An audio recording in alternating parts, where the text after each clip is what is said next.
Opa, Érico aqui, bem-vindo ao 747, hoje com um convidado especial, Paulo Cuenca. A gente vai falar sobre conteúdo e vai ser um papo interessante, porque é uma das pessoas cujo melhor conteúdo eu admiro, né? Uma pessoa cujo melhor conteúdo eu admiro. Fez sentido isso? Provavelmente não. Uma pessoa que admiro muito o conteúdo dele e tem muito a ensinar. Então bora lá. Paulo Cuenca tá aí, envia uma solicitação aí, Paulo, ou um comentário. Paulo. Bigode, envia aí. Vou precisar que você envie. Deixa eu ver se eu consigo te achar. Opa. Será que ele consegue enviar umas... Ah, tá aí. Fechou.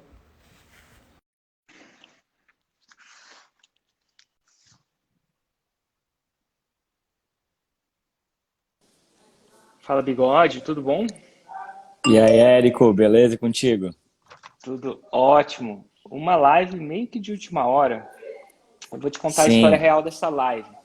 A história real dessa live, galera, é que eu convidei o Bigode para fazer essa live. Eu acho que ele nem sabe a história real da live. Mas enfim. E aí, ele me mandou a resposta, aceitando e marcando para hoje. E aí, o Érico, como bom cara que é, completamente esqueceu que tinha marcado para hoje. Acordo 747, vou fazer o 747. Caralho, a live do, a live do final. Eu peço desculpas, cara. Minha mente falhou. Ao mesmo tempo, eu falei, cara, já que a gente tem um Paulo aqui e ele tá acordado, e eu não sei se é uma pessoa que acorda muito cedo ou muito tarde, eu falei, deixa a gente bater esse papo, porque faz tempo que eu queria falar de conteúdo com você, Bigode. Então, sem mais delongas, cara, bem-vindo a essa live do 747. E o que essa árvore atrás de vocês faz parte da sua técnica de conteúdo? Alô? Nossa, acho que a conexão não tá indo muito bem. Não sei se é aqui ou aí. Você tá me escutando, Bigode? Tá. Tô te ouvindo agora só, tava travado até agora. Total. Tem um barulho de background muito forte aí. Será que o seu microfone tá pegando? O seu headphone tá pegando? Você tá Ou ouvindo o será que que no é... fundo? Tô, tô, tô, ó, tô. Alguma coisa do tipo. É isso? Deixa eu vir pra cá um pouco, porque eu tô na Bahia, né? Tô na praia. Então, Ai, caramba. Deixa acho que eu, talvez aqui, ó. deixa eu... Cara, Esse vai. conteúdo. Quando é que você começou a postar conteúdo? Eu comecei a postar conteúdo em 2011. YouTube Blog. Comecei com o YouTube Blog, então vai fazer agora 2021 uma década, né? Que eu tô postando conteúdo praticamente. E você começou com o canal da Dani ou você começou direto com você? Não, comecei o canal da Dani. Eu comecei no backstage, né, fazendo estratégia, produzindo, dirigindo e é, também ajudando o blog com foto. Comecei a fotografia fazendo food styling, né? Era um programa de Aham, culinária. Então a gente começou. Eu comecei muito no backstage, né? Eu não aparecia nas câmeras e fazia para Dani. certo. E agora é o seguinte, chegou uma hora que você resolveu postar para você. E uma pergunta que eu tive uma reunião recentemente com o nosso time de conteúdo, né? E a gente está programando conteúdo 2021. E uma coisa que a gente teve muito assim pertinente a gente mesmo é a gente acredita que o que não é medido não dá para ser melhorado. Você mede? Como é que você mede Mas a tudo. como é que você mede o quão bom é o seu conteúdo? Como é que você mede a performance do seu conteúdo? Cara, depende do objetivo que eu quero atingir. Então, tem os 4 maiores métricas, né? Por exemplo, do Instagram, que é like, comentário, compartilhamento e share, né, e salvamento. Hoje em dia, o que eu entendo como a melhor métrica, eu tenho falado muito isso aí pelo mercado, é salvamento. Então, para mim, um conteúdo bom é um conteúdo salvo. Por que um conteúdo bom é um conteúdo salvo? Porque é um conteúdo útil. Se eu quero levar a pessoa, mudar a consciência dela, levar ela de um nível de consciência para outro nível de consciência, tá me ouvindo? Tô te ouvindo. Se eu quero levar a pessoa de um nível de consciência para outro nível de consciência, eu preciso que ela aprenda alguma coisa, pelo menos que eu cause uma mini transformação. Então, quando eu acerto a pessoa apertar o botão salvar, né, ela me colocou num lugar especial dentro do feed dela, ela me colocou dentro do Instagram dela, me colocou numa pasta que está ali, algum conteúdo meu salvo. Então, para mim, essa é a maior métrica de que eu estou sendo útil, que eu estou conseguindo mudar o nível de consciência e tendo leads cada vez mais qualificados dentro da minha audiência. Se eu quiser crescer, por exemplo, eu tenho que analisar as métricas de compartilhamento e de conversão em seguidores, né? Eu tenho que ter pelo menos 10% de todo compartilhamento virar seguidor. Se eu não tenho, tem alguma coisa errada na minha bio, na construção da minha marca, na página principal. Então tudo, exatamente tudo que a gente posta, a gente analisa métricas e vê se a gente refaz, se a gente muda, otimiza ou se a gente larga. Então, peraí, então quer dizer que você tem uma planilha onde os seus últimos X conteúdos estão lá e você sabe quantos conteúdos foram salvados, quantos não foram? Sim, eu tenho uma planilha colocando qual que era o objetivo do conteúdo, se aquele conteúdo bateu o objetivo que ele tem. Se ele bateu, a gente já programa para refazer ele mais para frente. Se ele não bateu os objetivos que a gente queria, a gente ou dispensa, a gente vê se otimizando ele, se pegando a ideia principal e melhorando, ele consegue performar melhor. E assim a gente vai reforçando os conteúdos que vão bom e jogando fora os conteúdos que não performam. Você joga fora, você deleta do Instagram? Não deleta. Eu jogo fora no sentido de que eu não vou refazer. É uma editoria ou é um tipo de comunicação que não engaja as pessoas ou não bate alguma das métricas que eu quero. Então daí eu só não refaço, mas eu nunca apago o post. Entendi. Agora é o seguinte, e quando você coloca dinheiro nesse conteúdo? Você nunca coloca dinheiro no seu conteúdo? Porque se você coloca dinheiro no seu conteúdo, você meio que faz com que essa métrica seja afetada, né? Por exemplo, se eu coloquei R$ 200 no conteúdo, é diferente do conteúdo que eu não coloquei R$ 200. Como é que você sabe que esses salvamentos vieram do dinheiro ou do orgânico? Eu tenho como eu vim do mercado de produtor de conteúdo raiz, né? Que a gente sempre fez tudo orgânico, eu era um dos caras que tinha resistência com tráfego pago. Hoje em dia eu não Ainda tenho tem? mais. Não tenho. Eu acho que os dois têm que caminhar juntos. Um otimiza o outro.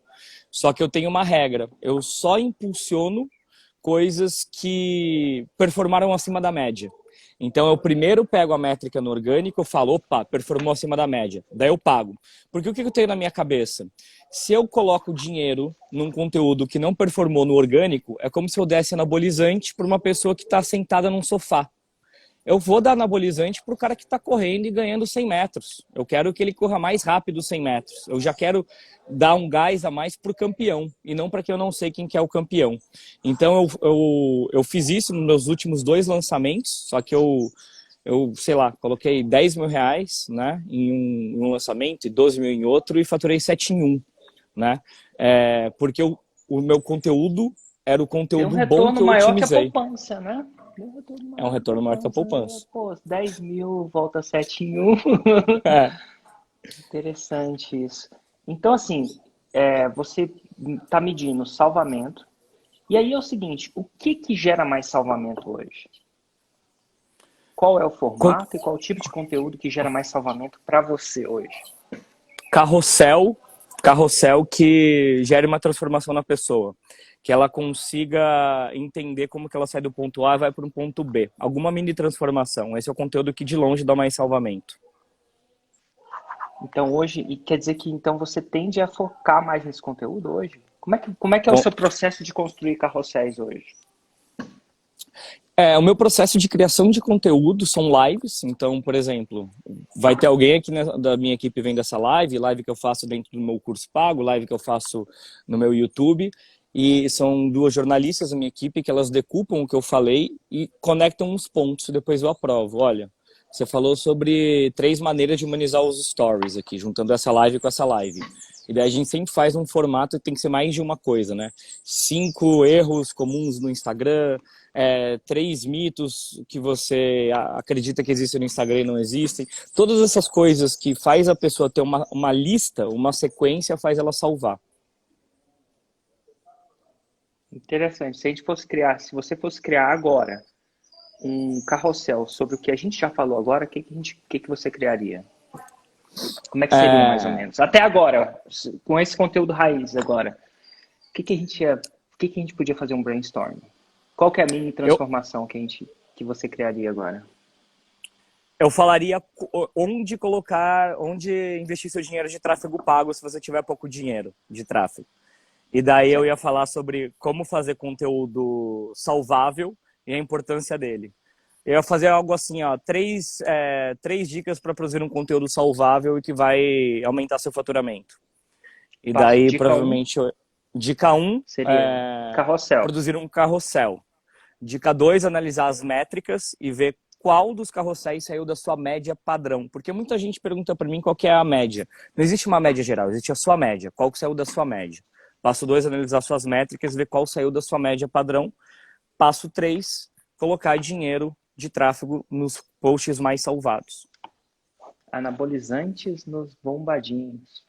Exatamente, exatamente. Cara, que coisa prática, que coisa massa. E então assim, no Instagram e no Stories, como é que o Stories para você é medido, é parte do seu negócio, é uma coisa que você faz aleatoriamente, simplesmente para dar um flavor aí, uma coisa sobre a sua vida, um relacionamento. Como é que você lida com Stories? Cara, stories para mim também a gente analisa métricas, sempre. Então, Quais métricas no Stories?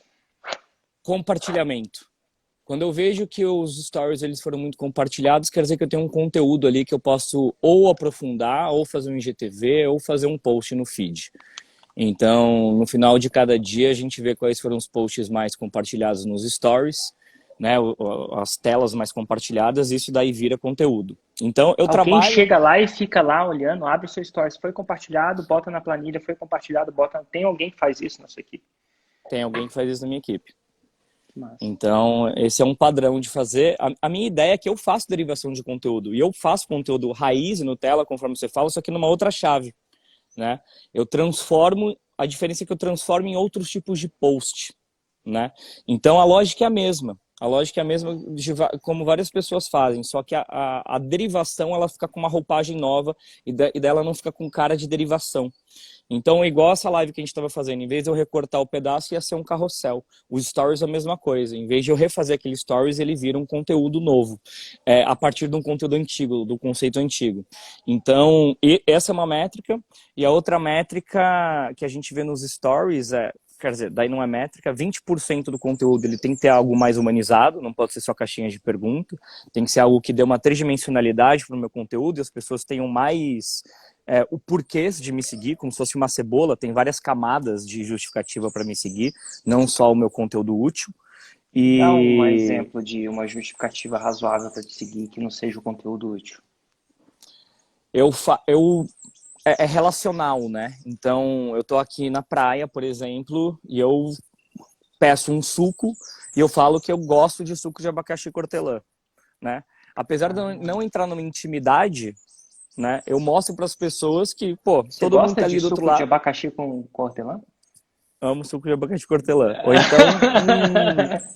Ou então, antes de ontem, eu tomei uma caipirinha aqui, cara, de pitanga com menta. E falei como era curioso e pergunto para as pessoas o que elas tomaram já de estranho que surpreendeu elas.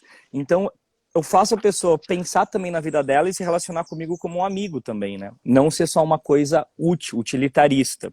Isso faz com que o meio de funil ele seja mais forte, porque o meio de funil ele vira relacional e não só utilitarista. Não é só o Paulo que fala sobre marketing de conteúdo. É o Paulo que gosta de suco de abacaxi com menta, apesar de que a pessoa pode gostar ou não, que tem tais e tais amigos, que surfa de vez em quando, ou pela primeira vez com o Érico, lá em Brasília. Isso faz as pessoas elas terem algumas camadas de identificação comigo que não seja só o meu conteúdo. Saquei, saquei. Uma coisa que eu te pergunto, você falou da figura da decupadora, que eu vou chamar de decupadora. Como é que chama essa pessoa na sua equipe? Como é que chama essa pessoa que pega uma live, um conteúdo que eu chamo de raiz, um conteúdo que é fonte e ela decupa num carrossel? Como é que você chama essa pessoa na sua equipe? É Qual que é o papel estrategista dela? digital pra gente. Você chama de estrategista digital aquela pessoa que escuta essa live e transforma ela literalmente no conteúdo. Quando ela transforma, ela tem um designer que vai fazer a parada ou ela é a designer também? São duas pessoas Tem um diferentes? designer. Ou... Então você Tem um tem um designer. cara, ele é um cara, dois caras, ele é ilustrador, não é? Como é que funciona? Sempre com a gente tem pelo menos um designer, né? E daí a Marcela, que é a estrategista digital mor, por que é estrategista digital? Porque para mim é a mesma inteligência que um editor tem que ter de vídeo. Eu fui diretor e editor. Então, para mim, o editor ele é o segundo diretor. Ele precisa pegar aquela informação e reorganizar, né, criativamente. Não é só um executor e nem um otimizador, ele é um criador também. Então, a Marcela, para mim, é uma criadora também. Ela pega o que eu falo e ela reordena para sempre ter novos sentidos o que eu falo, ter um conteúdo infinito. E daí Posso? ela... Pode. Ela... Não, não, continua. Ela... E daí ela dirige criativamente o designer. Obviamente que as referências que foram construídas antes, as referências de design, as referências do jeito que eu falo. Então, por exemplo, quando eu fui treinando a galera, eu mandava áudio, que eu falava, eu quero que o meu conteúdo seja oral, como se eu estivesse falando. Eu não quero que pareça que outra pessoa está escrevendo para mim. Eu quero que vocês acostumem e sejam a minha voz, né? Então foram meses também de treinamento até entrar na minha voz. E isso é o jeito que eu falo, essas são as palavras que eu uso, esse é o jeito que eu me comunico. E daí a Marcela, ela sabe disso tudo, ela passa a concepção artística pro Will, né, que é o designer, Uhum. ele retorna para ela aprova. Eu, hoje em dia, tem coisa que eu nem aprovo, 90% do conteúdo eu nem aprovo.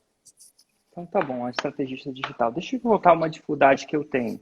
E talvez uma galera tenha, da audiência tenha. Às vezes eu faço uma live, como essa aqui. E às vezes eu mando para uma jornalista. Né? Quando eu falo jornalista, a profissão jornalismo. E a profissão jornalismo é uma profissão que relata fatos, relata o que aconteceu. Mas ela não tem o que necessariamente, e eu não sei, ela relata verdade, né? Que quer que seja verdade, relata fatos. Mas ela, às vezes, não tem o que da ideia de um professor. Vamos lá. A pessoa que está transformando essa live num carrossel, que quer transformar de um ponto de A para B, ela não tem que ter só um quê de jornalismo, o que aconteceu, o que foi falado, abre aspas, Paulo Cuenca estava aí tomando seu abacaxi. Ela tem que ter um quê de professor, um quê de transformadora. Né? Então, por exemplo, não era incomum eu ter, por exemplo, uma live com alguém e eu falar alguma coisa do tipo, várias coisas. Entre as coisas que a jornalista, uma coisa que eu falei é, você terá muitos obstáculos para conseguir o 6 em 7. Essa frase, você terá obstáculos para conseguir o 6 em 7, na minha opinião técnica, não ajuda ninguém a chegar a lugar nenhum. É uma coisa muito óbvia. É uma coisa que nem fala assim, se você sentir frio, veste um agasalho. Tipo, então, e aí a pessoa pegava essa frase que eu tinha, que eu realmente falei, e transformava no você terá muito, o conteúdo mais óbvio do mundo. Como é que se treina uma pessoa para ter esse tino de tirar, vamos dizer assim, o ouro daquilo que foi falado? Por exemplo, existe ouro naquilo que a gente foi falado.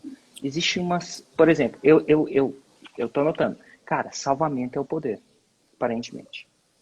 Uhum. Isso Salvamento não é é poder. óbvio. Salvamento é o poder. Isso não é óbvio. Não era para mim antes dessa live e agora é. Então, assim, mas eu sei disso. Mas a pessoa que está relatando para trás, o jornalista, não necessariamente sabe disso. Como é que você cria, treina, contrata uma estrategista digital que vai poder fazer isso de uma forma... Porque, assim, minha ideia é que se isso não está acontecendo na minha equipe ainda, nesse nível, é porque eu ainda não treinei, criei um processo para criar, treinar essa pessoa. Como é que isso acontece? Ou como é que você faria isso?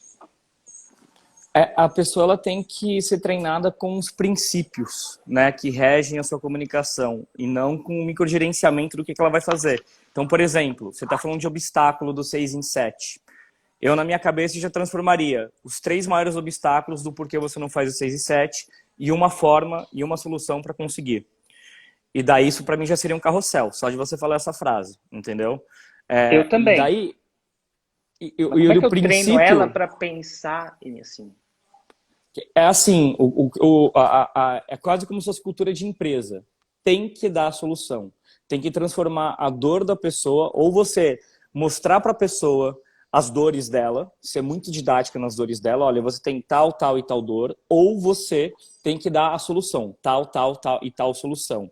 Então, você começa a tirar da pessoa a cabeça de reportadora de fatos, eu começo a colocar na cabeça da pessoa que ela é uma professora também, que ela tem que pensar como uma professora. E muito do treinamento é feito com ter que ver todas as minhas lives, todas, em qualquer momento que eu fizer, o tempo todo. Transcrever o jeito que eu falo, porque isso vai treinando a pessoa. E quando você começa a treinar essa equipe, 1, 2 meses, tem que ter seu dedo em praticamente tudo. Para a pessoa entender nas minúcias como que você agiria. Porque depois de 1, 2 meses você fazendo isso diariamente, tirando 1 hora por dia fazendo isso, a pessoa ela saca qual é o seu espírito. O como que você age, né? E como que você se comunica para a transformação de outra pessoa. Então, tem esse trabalho de artesania durante 1, 2 meses, aí você já treina 2 pessoas para ter redundância, e daí essas pessoas espalham a palavra, daí essas pessoas ficam responsáveis por passar essa cultura para frente. O começo é um pouco incômodo, mas depois vira processual. Então, deixa eu ver se eu entendi. Você escreve os princípios que regem, o que você acha que regem um bom conteúdo, os princípios de qualidade, o que quer que seja. Depois você vai... Peraí. Você vai ter que deixar ela fazer e você vai corrigindo, basicamente. Fazendo Basicamente correção, é isso. fazendo correção, Basicamente fazendo é isso. E depois dessa feitura, correção, eu começo a deixar errar. Posta sem eu ver, e só se eu ver um erro depois, eu falo, poderia ter sido assim. Então no próximo vamos fazer assim. Porque senão também nunca larga o osso, né? Você começa a só corrigir o que já foi feito como se fosse uma startup. Deixa errar. Deixa errar. E não dói o erro em você no seu feed, não? Não. Não, porque eu tenho uma máxima que se chama quantidade é melhor do que qualidade.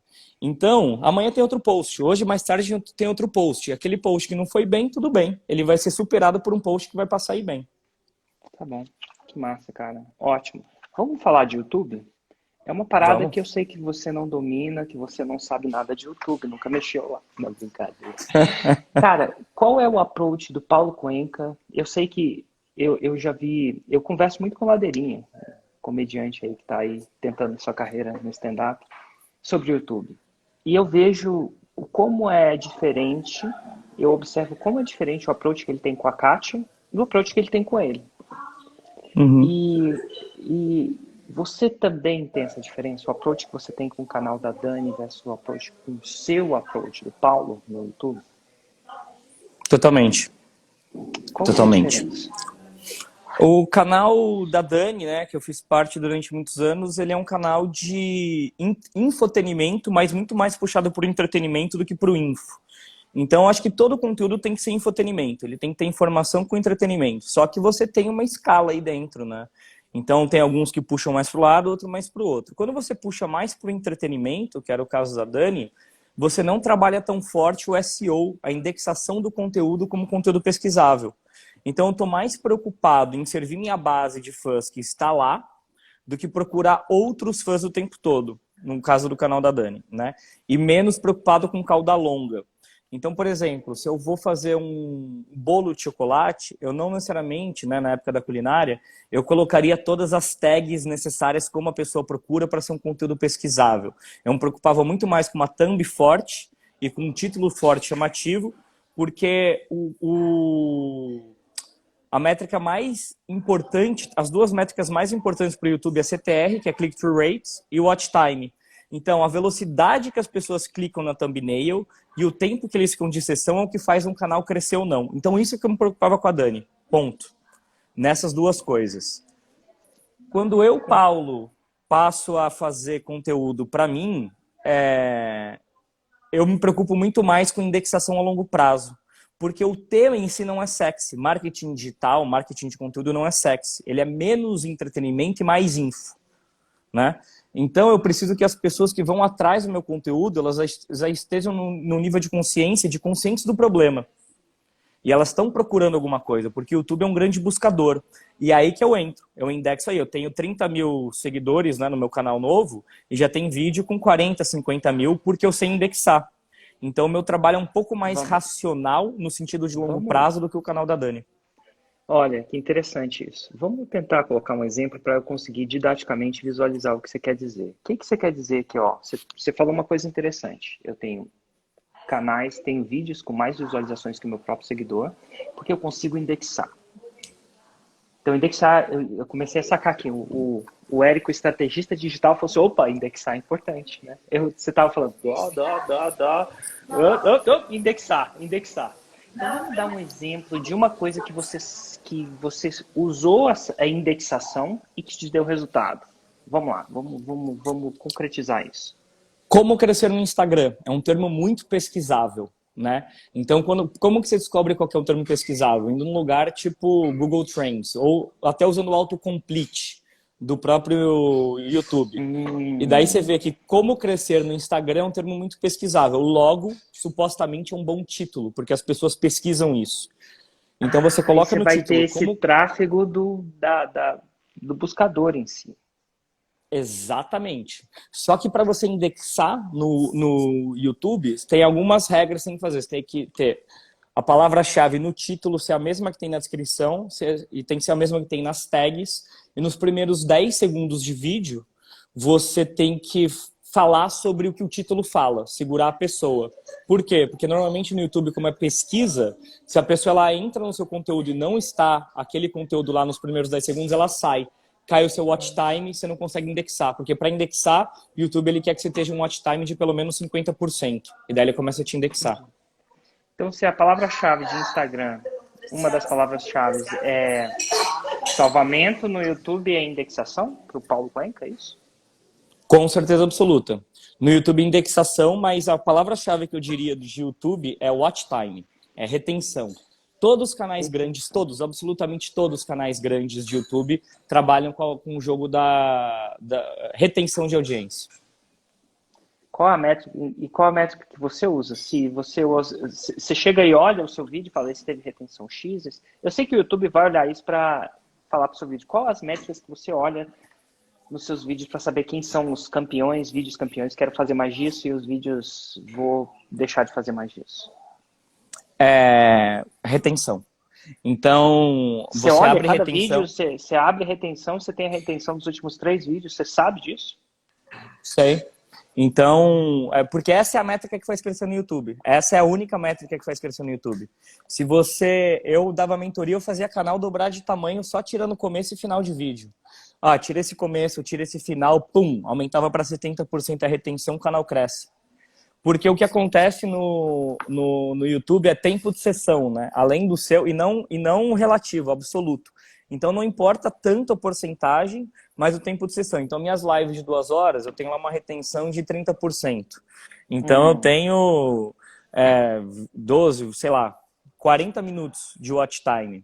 É uma métrica muito alta pro YouTube, ele começa a indicar meu canal. O que acontece quando você tem retenção grande? Como que você cresce no YouTube? Ele começa a pegar todo mundo que procura sobre marketing, ou Instagram, ele começa a colocar meu vídeo como sugerido.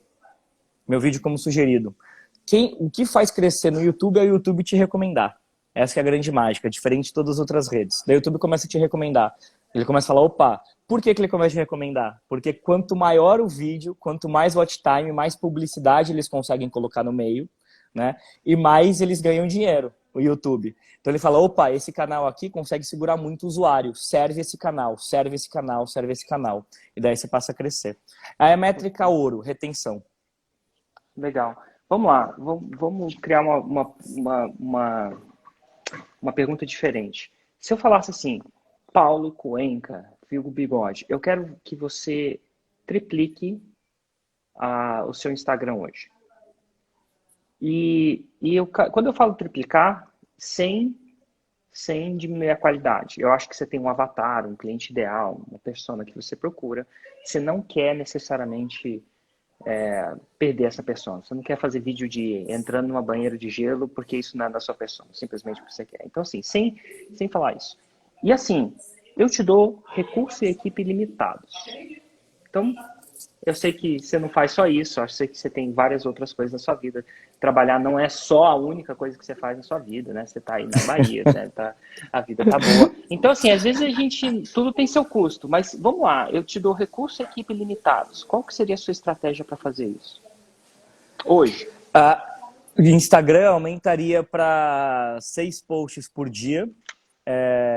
E daí o que eu faria diferente? Eu endereçaria para macro nichos dentro do meu nicho. Então, por exemplo, como eu falo que Instagram é para todo mundo, né? Se você não fala instagramês, você não fala nem português, mas hoje em dia eu posso selecionar os maiores públicos no meu público, ou seja, sei lá, dentista, autônomo, confeiteiro, engenheiro, e fazer posts específicos para essas pessoas. Então, 6 dicas para um Instagram de arquitetura. E por aí vai. Eu posso começar a ter mais granularidade no meu próprio conteúdo orgânico, e daí eu iria pegar os 2 que mais performaram no dia e socar dinheiro. Socar dinheiro. Aí você cresce rápido. E você cresce rápido com público qualificado. Qual que é o grande lance de você colocar dinheiro em salvamento?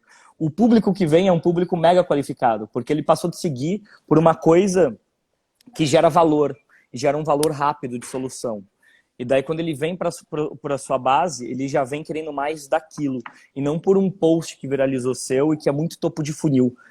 Você colocar dinheiro no salvamento é você colocar dinheiro em meio de funil. Então, você traz um lead mais qualificado. Essa é a melhor maneira de crescer rápido, triplicar com um recurso infinito e trazer um público bom. Deixa eu te colocar um desafio nisso. Imagina que você fala assim, 6 dicas para o Instagram de uma nutricionista. Você acredita que isso aliena quem não é nutricionista? Totalmente. Totalmente. Por isso que Então, tem que fazer será em que você quantidade. você tem que fazer nutricionista, engenheiro, médico. Você não É. pode falar só um, né? Só que a vantagem do Instagram, diferente de outras redes, é que o algoritmo dele não é tão cruel. Se você tem alguns posts que não vão tão bem, ele não necessariamente pune o próximo post de uma maneira muito agressiva, né? Quem é cruel, É então? muito... Se o Instagram não é tão cruel, existe alguém que é cruel. Quem que é O cruel? YouTube é muito cruel. O YouTube é muito cruel. O YouTube é o jogo mais difícil de jogar. O YouTube é cruel, então. Se você pisa na bola com o YouTube, você vai sentir aquela pisada por um bom tempo. Vai, e tem um negócio no YouTube que chama espiral da morte. Quanto pior seus vídeos vão indo, a tendência é eles irem piorando, porque ele vai entregando para cada vez menos pessoas, né? Então ele entrega para uma base, sei lá, 10% da sua base, ele vê que não interagiu aqueles 10% da sua base com o seu conteúdo porque ele performou mal. O próximo vídeo ele vai entregar para uma porcentagem menor da sua base. E a tendência é ele diminuindo. E tem uma hora que é muito difícil você sair desse lugar de diminuição. No Instagram, cada vez que você posta uma coisa nova, ele enxerga e fala assim, olha, para essas pessoas que eu distribuí, elas acharam um conteúdo bom ou ruim? Se tem muita interação e ele acredita que é bom, ele já dispara para sua parte B, para sua onda 2 de público. Se vai bem para onda 2, ele espalha para onda 3. Então é fácil você recuperar fôlego no Instagram quando você vai mal. Entendi. Interessante. Por que você tinha... Por que... Eu queria entender um pouco de onde vinha o conceito prévio da negatividade do tráfego pago? O que passava na sua cabeça e o que mudou? Cara, acho que mudou o meu modelo de negócios, né? Eu trabalhava com a minha imagem e com a minha influência para vender para outras marcas, né? Então, e no YouTube, principalmente. E no YouTube, você pode reparar, é muito difícil canais muito grandes, né, no YouTube, ou com muita relevância, que trabalharam com tráfego pago. Ele é um lugar mais do criador orgânico, diferente do Instagram. Ele tem muito mais gente, né, que cresceu organicamente do que com tráfego pago. Então tinha um certo purismo, até para apresentar para as marcas em relatório, que aquilo que ela estava pagando enquanto mídia, né? Então ela vai te dar X mil reais para fazer um vídeo. Uma parte é a mídia, uma parte é a produção, outra parte é a sua imagem. Você vendia a mídia junto, você vendia a sua mídia orgânica, né? Então, eu tenho um alcance de X milhões orgânico. Então tinha essa coisa em criador de conteúdo mais antigo, né, mais raiz, de que o orgânico ele era mais puro. Quando eu passei a fazer É quase Instagram, um pecado pagar isso? É quase um pecado pagar. Quase um pecado pagar. Mas isso é muito cabeça de youtuber. E muito cabeça de influenciador, em geral. Mas aí quando você começa a fazer Instagram e você vê que se você coloca tráfego no anúncio, no conteúdo certo, você cresce com intenção e com um bom público, né? você consegue medir mais resultado porque é um jogo de utilidade, não de entretenimento. O que eu fazia era um jogo de entretenimento. Então você se questiona, vou colocar dinheiro para quê se eu não converto em lead? Né? Quando você tem um produto próprio, você converte em lead e você converte em venda. Então é muito fácil você traquear que você colocou X dinheiro e voltou tanto dinheiro. Quando eu faço entretenimento, é uma relação mais abstrata, né? Eu coloquei mais dinheiro para fazer esse vídeo que é patrocinado pelo Banco X, para quê? Só para entregar mais mídia para eles? Porque se eu não tenho... E normalmente as marcas elas pagam branding e awareness, não conversão para youtuber. Então fica uma métrica meio difusa. Eu acho que isso que mudou. A métrica para mim não é mais misteriosa, ela é lógica. Tem um efeito de... Tem uma relação grande de causa e efeito, antes não tinha. Ainda assim, o seu investimento ainda é, apesar de já acontecer, assim, um investimento de 12 mil, um lançamento de 7 dígitos, ainda é um investimento tímido. Você pretende aumentar isso? Ou você ainda pretende, peraí, eu vou usar o tráfego pago, mas eu vou ser mais tímido também?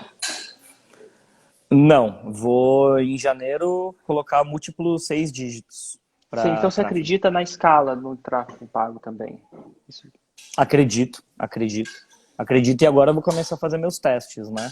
Com mais dinheiro para ter resultados mais consolidados, né? Começar a criar as minhas médias, os meus padrões e ter essa inteligência aos poucos. Que ainda é um Quando você jogo começa... novo para mim o tráfego. Total. Quando você comentou, eu lanço bastante e eu não costumo falar muito, mas eu cometo alguns erros nos meus próprios lançamentos, mesmo depois de muito tempo.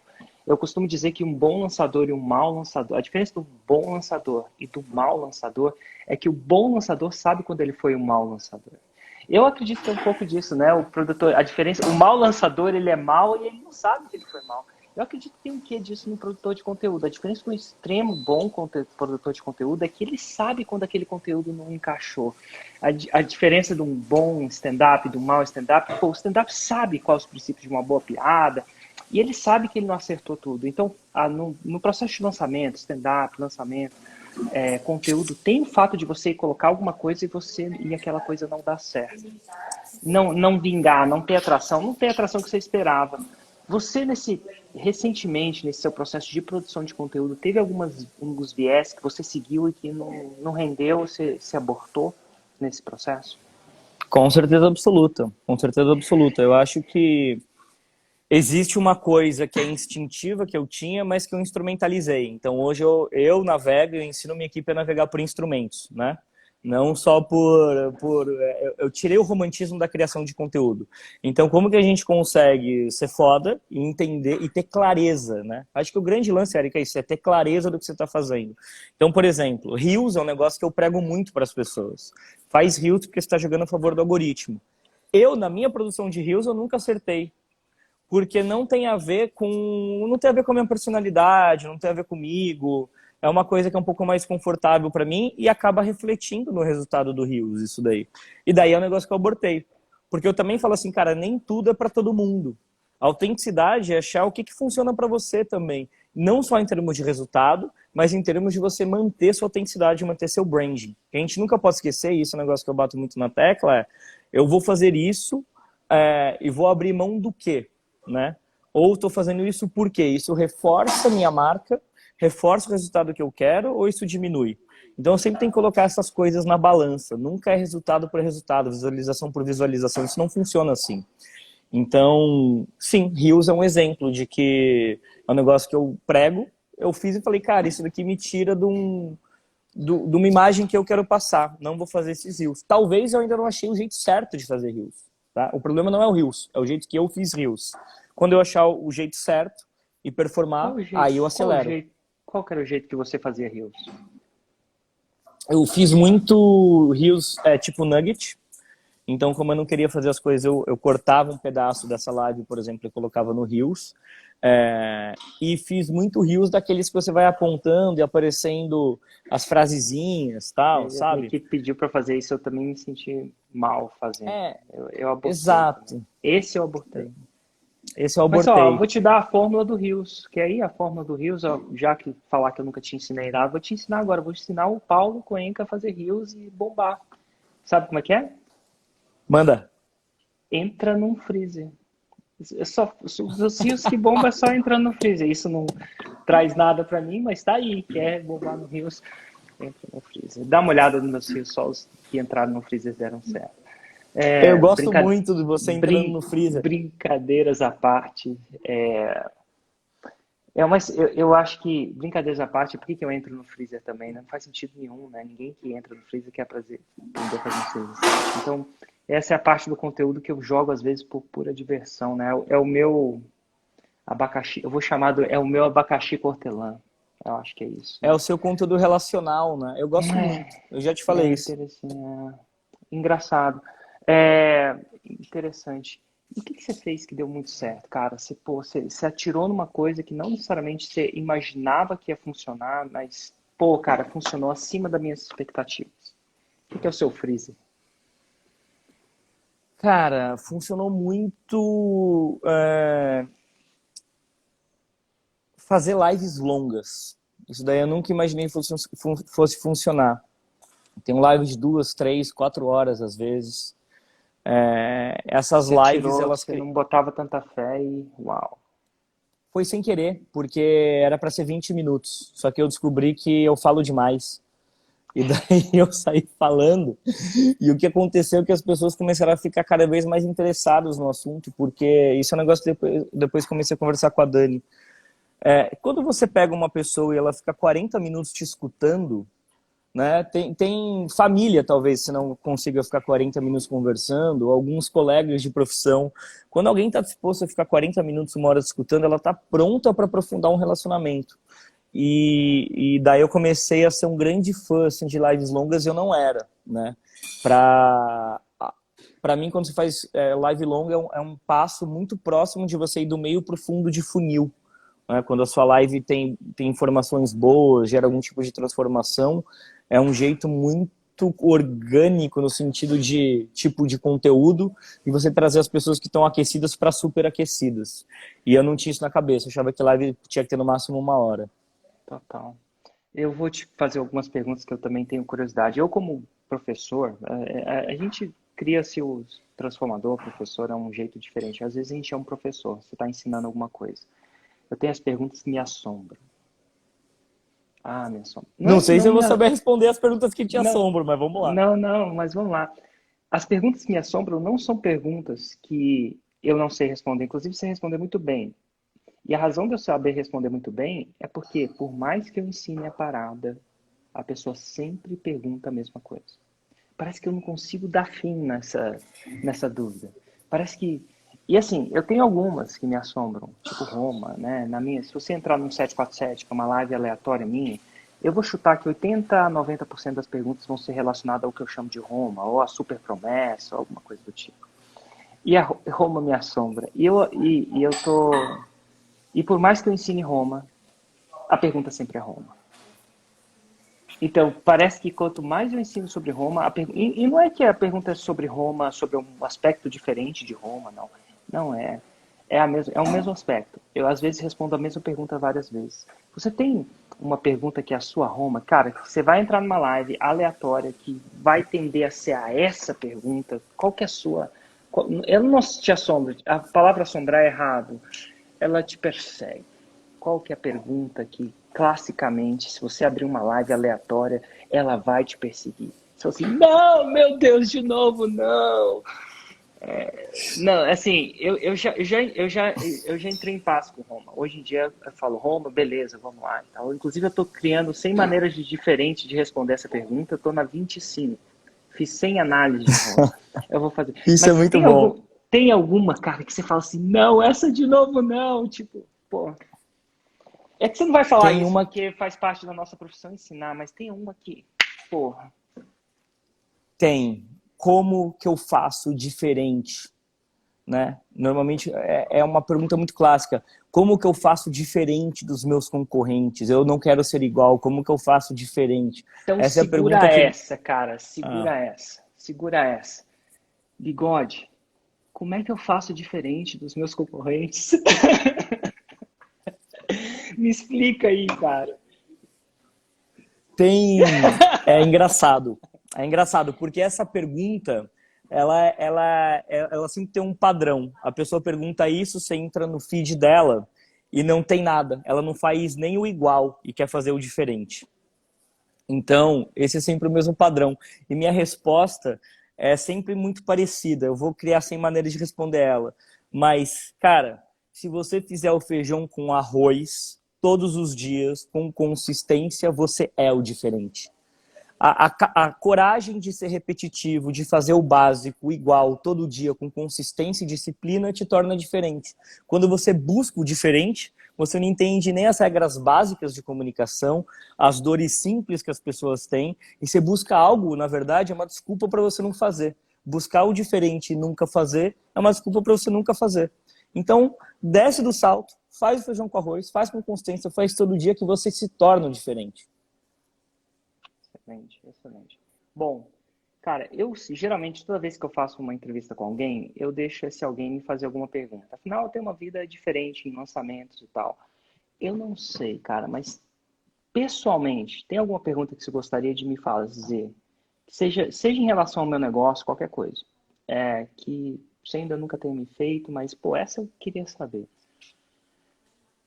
E eu acho que o massa desse negócio de pergunta é que quando a gente está não preparado para uma pergunta, ela nunca vem. E aí depois dessa live ela vai vir.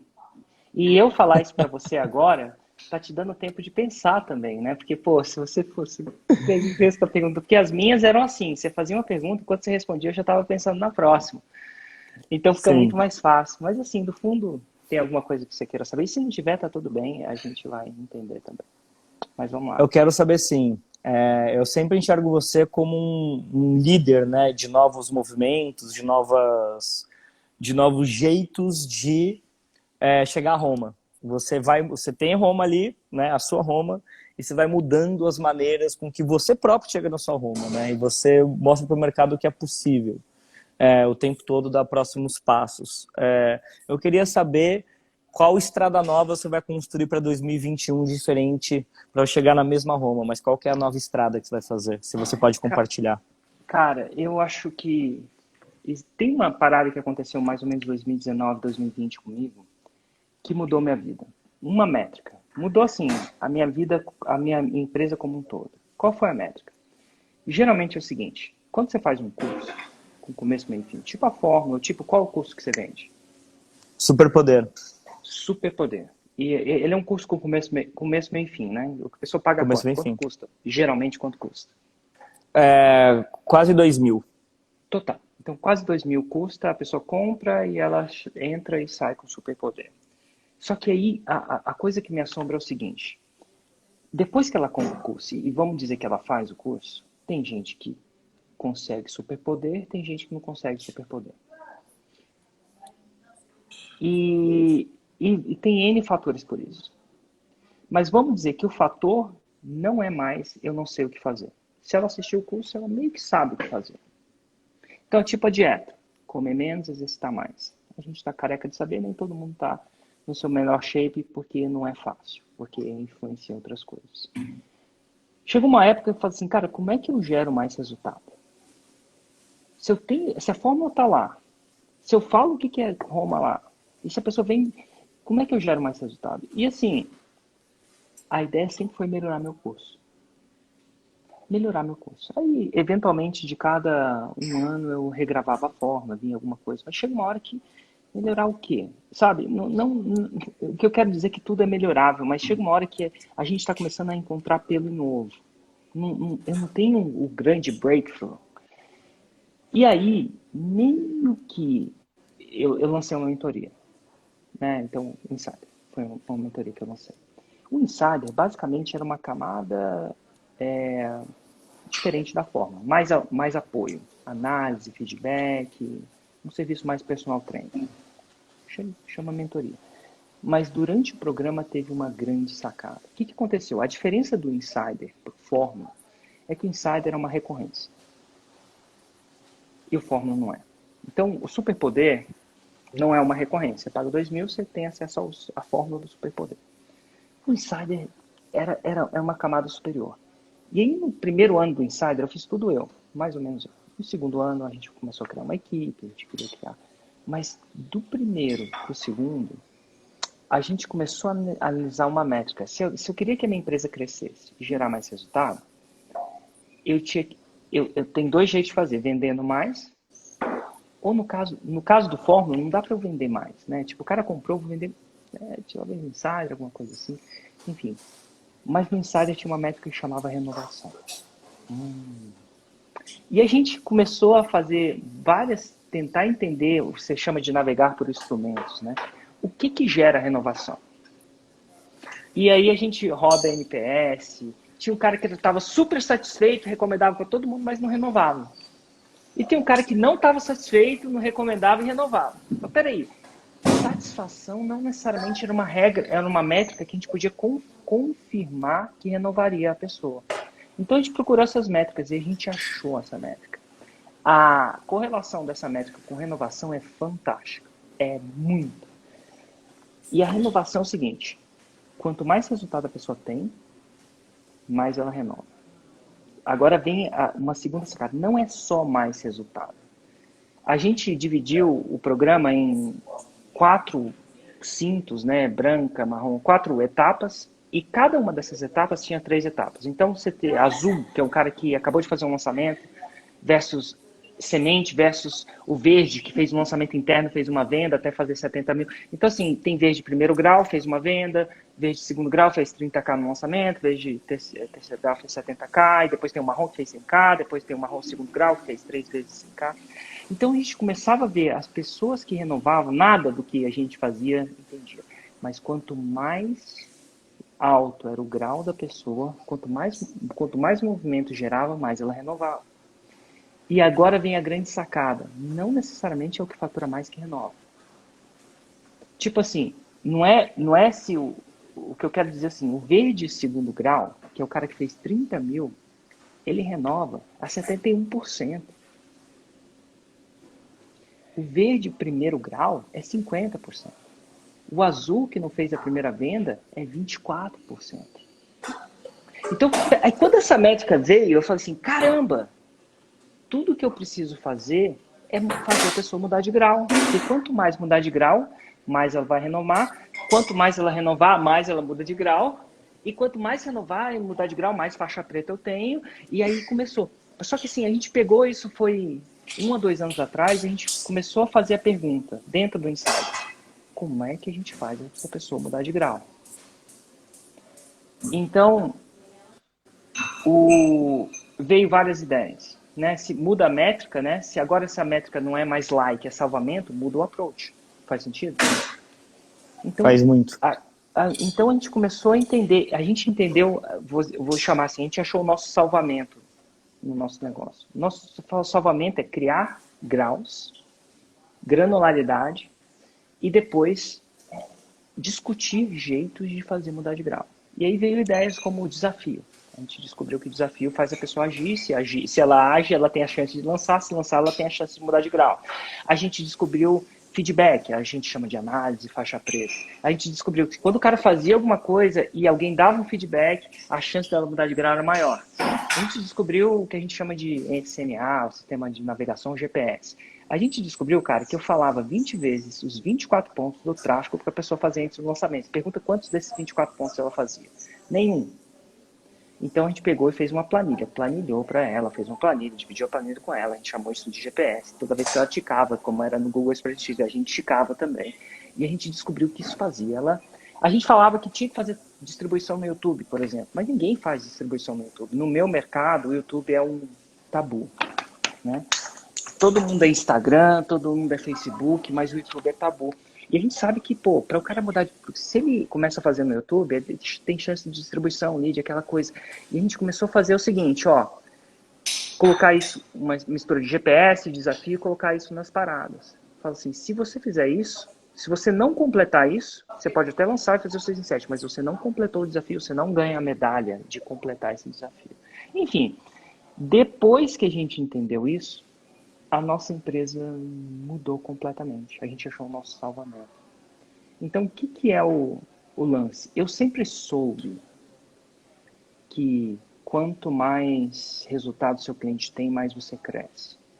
Mas eu não conseguia me motivar o bastante para angariar os recursos para, assim, aumentar o jogo nisso. Quando eu descobri que quanto mais o meu cliente renovava, mais a minha empresa crescia, de verdade, ele tende a voltar e me pagar de novo. Não sei se você entende. No Fórmula isso não Você aumentou a acontece. LTV, né? Eu aumentei o LTV. Mas assim, eu achei, então essa uma métrica para mim mudou o jogo.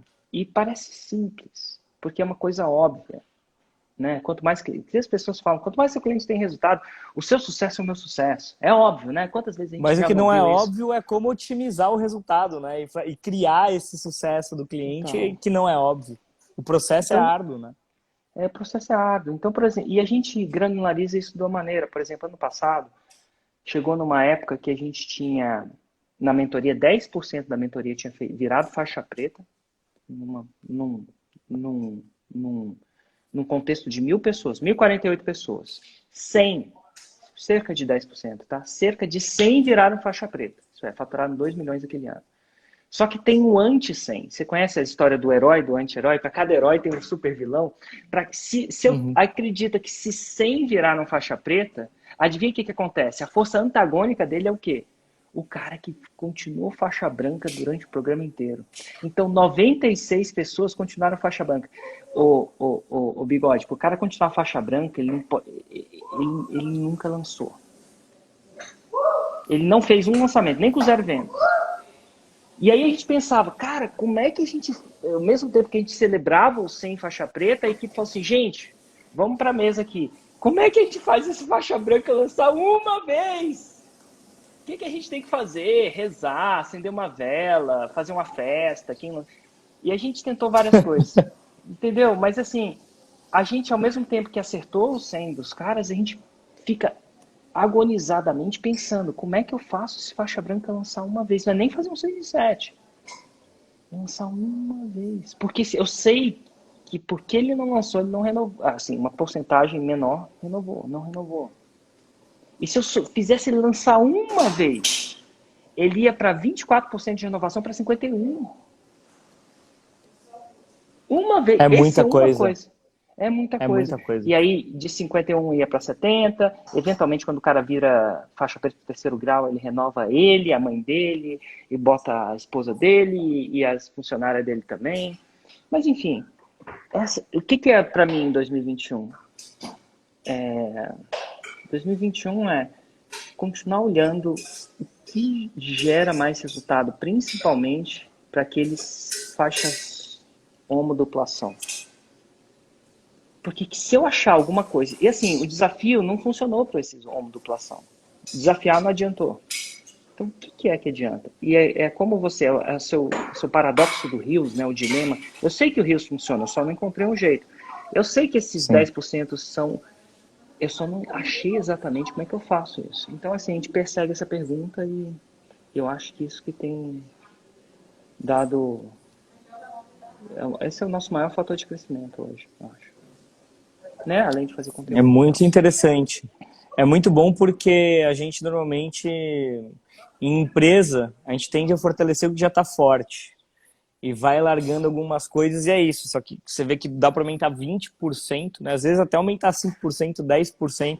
Tá o segredo do crescimento de uma empresa ali também, né? Como que você pega as coisas que supostamente não teriam jeito e otimiza.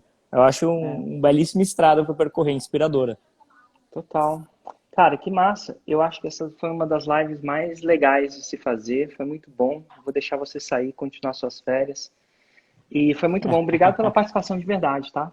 Obrigado mesmo. Obrigado por chamar, Eric. Eu gostei demais também. Mesmo aqui estando um pouco travadinho, com a internet não muito boa aqui, foi muito bom. Obrigado por chamar. Pode me chamar a qualquer hora, tô por aí.